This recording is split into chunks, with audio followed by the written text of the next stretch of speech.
महावितरणाच्या अस्तित्वावर गदा, कर्मचाऱ्यांचा खाजगीकरणाविरोधात एल्गार।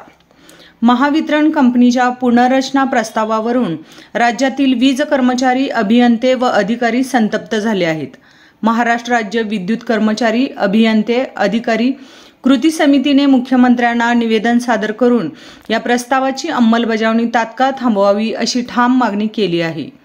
प्रस्ताव मागे घेतला नाही तर दिनांक 1 ऑक्टोबरपासून राज्यव्यापी आंदोलन उभारण्याचा इशाराही संघटनांनी दिला आहे। कर्मचारी संघटनांचा आक्षेप।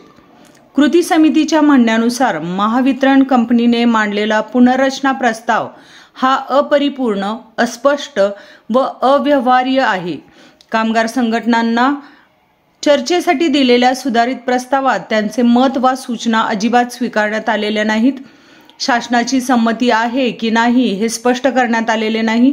पुनर्रचनेच्या परिणामाबाबत कोणतीही आकडेवारी वा उदाहरणे संघटनांसमोर ठेवली गेलेली नाहीत। यामुळे वीज कर्मचाऱ्यांमध्ये तीव्र असंतोषाचे वातावरण निर्माण झाले आहे। खाजगीकरणाचा आरोप। संघटनांनी निवेदनात गंभीर आरोप केला आहे की महावितरणामधील 329 वीज उपकेंद्रे खाजगी भांडवलदाराकडे सोपवण्याची प्रक्रिया सुरू आहे। यामुळे महसूल तूट निर्माण करून कंपनीची उपकेंद्रे खाजगीकरणाकडे वळवण्याचा डाव सुरू असल्याचा आरोप करण्यात आला आहे। संविधानाच्या कलम 12 अंतर्गत राज्याचा दर्जा असलेल्या महावितरण कंपनीचे अस्तित्वच धोक्यात येईल असा इशारा देण्यात आला आहे। रिक्त पदांचा प्रश्न। सध्या महावितरणामध्ये एकूण मंजूर पदापैकी 30 ते 32% पदे रिक्त आहेत। त्यामुळे ग्राहक सेवा व महसूल वसुलीवर गंभीर परिणाम होत आहेत। तरी देखील ही पदे का भरली जात नाहीत याबाबत व्यवस्थापनाकडून कोणतीही स्पष्टता देण्यात आलेली नाही। राष्ट्रीय अहवालातील स्थिती। फेब्रुवारी 2025 मध्ये केंद्र सरकारच्या ऊर्जा मंत्रालयाने प्रसिद्ध केलेल्या इंटिग्रेटेड रिपोर्टमध्ये महावितरणाची रँकिंग शेवटच्या क्रमांकावर आली आहे। यासाठी व्यवस्थापनाच्या चुकीच्या धोरणांना जबाबदार धरत संघटनांनी संताप व्यक्त केला आहे। आंदोलनाचा इशारा। कृती समितीने यापूर्वीच काळ्या फिती लावून काम, निषेध सभा अशा आंदोलनांची सुरुवात केली आहे। मात्र दिनांक 21 सप्टेंबर रोजी झालेल्या ऑनलाईन बैठकीत 1 ऑक्टोबरपासून राज्यव्यापी आंदोलन छेडण्याचा सर्वसंमतीने निर्णय घेण्यात आला। याबाबतचे टप्पे दिनांक 30 सप्टेंबरपूर्वी जाहीर केले जातील।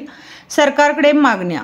संघटनांनी मुख्यमंत्र्यांकडे सादर केलेल्या निवेदनात खालील ठोस मागण्या करण्यात आल्या आहेत। चुकीच्या पुनर्रचना प्रस्तावाची अंमलबजावणी तातडीने थांबवावी।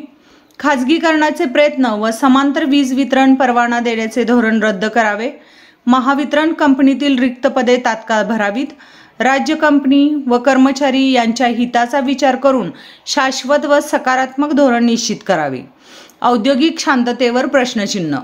संघटनांनी स्पष्ट केले आहे की जर प्रशासनाने एकतर्फी धोरणे थोपवण्याचा प्रयत्न चालूच ठेवला तर औद्योगिक शांततेला धक्का बसेल, ग्राहक सेवेत अडथळे आले, महसूल घटला किंवा जनतेत असंतोष वाढला तर त्याची पूर्ण जबाबदारी व्यवस्थापन व शासनावर राहील।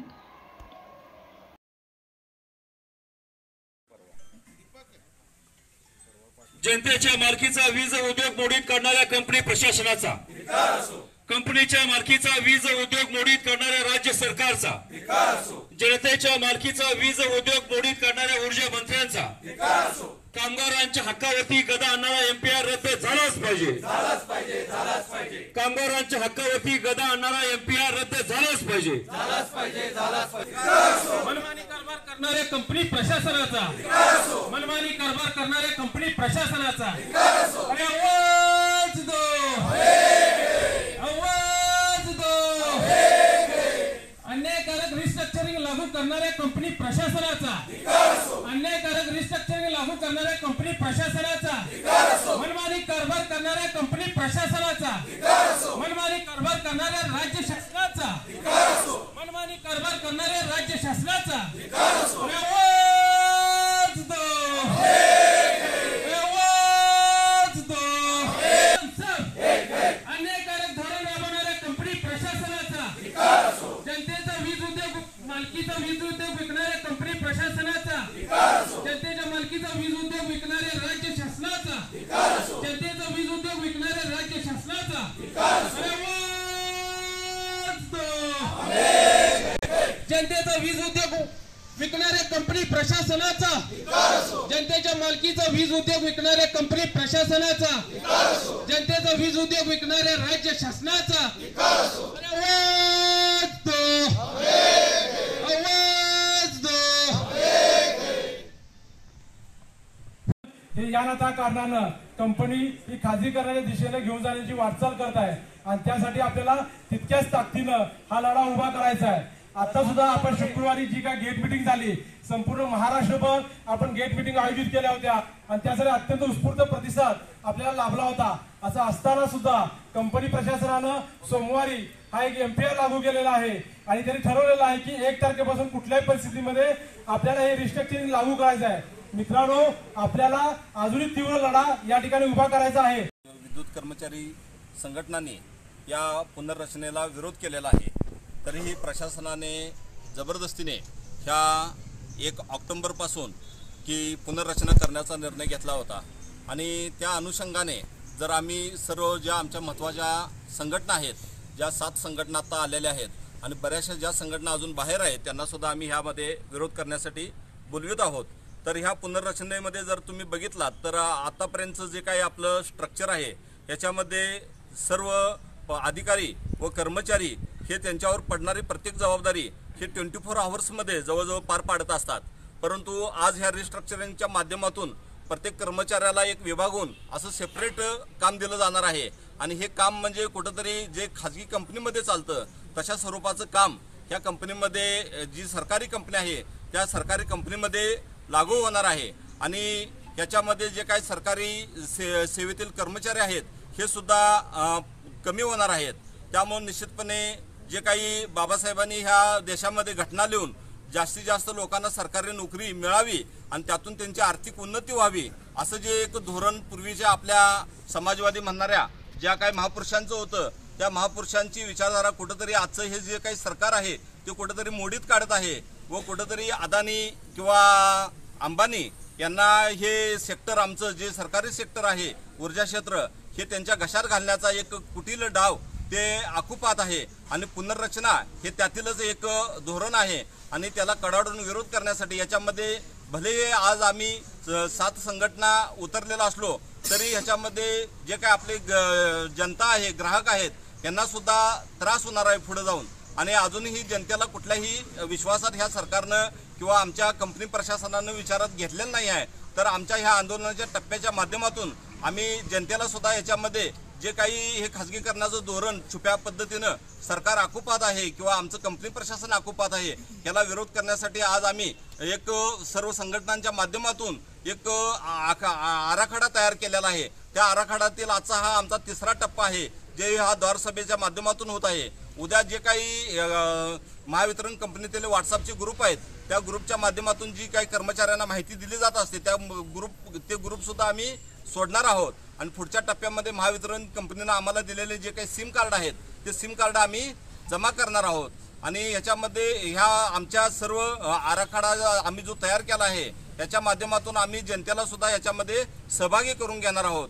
कारण हा सरकारी उद्योग जनतेसाठी चालू केलेला आहे, तो कुठल्याही पद्धतीने खाजगी होऊ नये त्याच्यासाठी आमच्या सर्व संघटनांचा कडाडून विरोध आहे.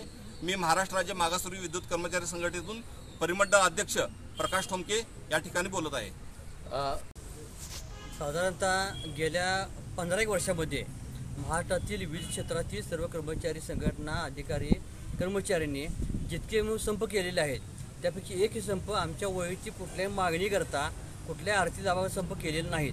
तर हे महाराष्ट्राच्या स्थापनेपासून जनतेच्या मालकीचं असलेलं वीज क्षेत्र आहे ते जनते मालकीच राहावं ह्या एक उदात्त हेतू डोळ्यासमोर ठेवूनच हा फक्त संप हा लढे आम्ही आता उभा केलेले आहेत. म्हणजे जनतेमध्ये आम्ही जनतेची सेवा करतोय. ही जी आमची संस्था आहे हीच आमचं कंपनी आहे. ही कंपनी खरं तर नफा कमवणारी कंपनी नसून ही आमची सेवा कंपनी आहे आणि महाराष्ट्रातील सर्वांना चांगल्या दर्जाची योग्य पद्धतीची वीज वेळेत मिळाली पाहिजे ही सेवा ज्याची जबाबदारी आम्ही घेतलेली आहे आणि आत्तापर्यंत ते जबाबदारी आम्ही चांगल्या पद्धतीने पार पाडत आलेलो आहोत. राहिला मुद्दा पुढचा असा आहे की शासनाला आणि कंपनीला हे वीज क्षेत्र टप्प्याटप्प्याने खाजगीमध्ये द्यायचा तिचा प्रयत्न चालू आहे आणि त्याला आम्ही विरोध केलेला आहे. कारण जनते मालकीचं वीज क्षेत्र आहे जनतेमागे राहिलं पाहिजे। या क्षेत्रामध्ये आत्तापर्यंत नोकरी लागलेले, कामाला असलेले या समाजातील सर्वसामान्य घटकातील, सर्वसामान्य कुटुंबातील बहुजन लोकच या ठिकाणी नोकरी लागलेले आहेत। कोण या ठिकाणी गर्भश्रीमंत माणूस या वीज क्षेत्रामध्ये नोकरीसाठी येत नाही। याचं पहिलं भान आणि जाण या शासनाने ठेवली पाहिजे की जर त्यांना नसेल तर त्यांना जाण करून द्यायची जबाबदारी आम्ही घेतलेली आहे। महाराष्ट्रातील आता जवळजवळ 27 संघटना काम करत आहेत, परंतु त्यामध्ये प्रामुख्यानं 90% जास्त सभासद संख्या असलेल्या संघटना आहेत। ज्या संघटना गेली कित्येक वर्षे एकत्रित लढा करून उभा करून महाराष्ट्राच्या जनतेला आम्ही तुम्ही सोबत आहोत, तुम्ही आमच्या लढ्यामध्ये सहभागी व्हा हे सांगत आपण शासनाला सांगतोय की तुमचं हे काढले कृती चुकीची आहे। आत्तासुद्धा या केसमध्ये सुद्धा त्यांनी 11 तारखेला 11 सप्टेंबरला या संघटनांना ते चर्चा बोलवलं होतं। दुर्दैव असं आहे की आमच्यातल्या काही संघटना 10 तारखे सांगतायत की चांगलं आहे ह्याची तुम्ही अंमलबजावणी करा म्हणून, परंतु 11 तारखेच्या मीटिंगमध्ये सुद्धा या 7 संघटनांनी स्पष्ट भूमिका घेतली होती। हे जे रिस्ट्रक्चरिंग आहे हे रिस्ट्रक्चरिंग कर्मचाऱ्यांसाठी हानिकारक आहे। यामध्ये कर्मचारी संख्या कमी होणार आहे। महाराष्ट्रामध्ये साधारणतः 4,500 ते 5,000पेक्षा जास्त लोकांची संख्या, नियमित कर्मचारी संख्या कमी होते आहे। एका बाजूला प्रत्येक वर्षाला लाखोंना ग्राहक संख्या वाढते आहे, त्यांना सेवा देण्यासाठी कर्मचारी वाढवायच्या ऐवजी कर्मचारी कमी करत आहेत। म्हणजे पर्यायानं या जनतेमध्ये आणि वीज कर्मचाऱ्यांच्या मध्ये वाद निर्माण करायची भूमिका आता या ठिकाणी शासन प्रशासन घेत आहे असं आमचं स्पष्ट मत निर्माण झालेलं आहे। म्हणून आम्ही ताबडतोबीने पत्र दिलं होतं की बाबा आम्ही ह्याच्याबद्दल एखादं आंदोलन करण्याची शक्यता नाकारता येत नाही, तर तुम्ही जोपर्यंत आमच्याशी चर्चा करत नाही, आपलं एकमत होत नाही, तोपर्यंत जे अंमलबजावणीच्या प्रक्रिया तुम्ही चालू करू नका हे पत्र आम्ही त्यांना दिलं होतं रविवारी रात्री। आणि ताबडतोबीनं त्यांनी या पत्राची दखल न घेता सोमवार ताबडतोबी त्यांनी ह्याचं सर्क्युलर काढलेलं आहे। आणि हे सर्क्युलर काढल्यानंतर आतापर्यंत प्रशासन म्हणत होतं की तुमच्या नियमित कर्मचाऱ्यांपैकी एकही पोस्ट कमी करणार नाही, हे त्यांचं म्हणणं चुकीचं आहे। हे सिद्ध झालेलं आहे, कारण 5,500च्या पेक्षा जास्त संख्येनं या ठिकाणी कर्मचारी संख्या कमी होत आहे, हे या परिपत्रक सिद्ध झालेलं आहे। आणि त्यानंतर आम्ही हे 7 टप्पे आंदोलन दिलेले आहेत आणि 9 तारखेला म्हणजे आम्ही दौसभा घेतो आहोत, म्हणजे होळी केल्याचा भाग सोडून द्या, हे 9 तारखेला आम्ही संपूर्ण महाराष्ट्राभर ह्या जनतेच्या मालकीचं वीज क्षेत्र टिकण्यासाठी, ह्याच्या नोकऱ्या टिकण्यासाठी संप केलेला आहे। या संपाचे वातावरण निर्मिती करण्यासाठी म्हणून आम्ही दौसभा घेत आहोत। हा संप 100% यशस्वी होणार आहे। या संपामध्ये सुद्धा जनतेला साथ द्यावी अशी आमची माफक अपेक्षा आहे, कारण वैयक्तिक कुठलाही वीज कर्मचाऱ्यांची मागणी, आर्थिक लाभ नसताना जनतेसाठी, कारण आम्ही सुद्धा जरी वीज कर्मचारी असलो, आम्ही सुद्धा वीज ग्राहक सुद्धा आहोत, आमचे बंधू असो, आमच्या घरातले बहिणी, आई वय सगळे आम्ही ग्राहक आहोत आणि हे जनतेमध्ये टिकलं पाहिजे। घटनेनं दिलेले अधिकार आहेत त्या अधिकारावर राहिलं पाहिजे, एवढी माफक अपेक्षा घेऊन आम्ही हा संप करणार आहोत। या संपाच्या माध्यमातून सुद्धा जर प्रशासनाला, शासनाला जाग आली नाही तर भविष्यामध्ये बेमुदत संप करण्याची सुद्धा आमची तयारी या ठिकाणी झालेली आहे, तसं आम्ही शासनाला कळवलेलं आहे। धन्यवाद।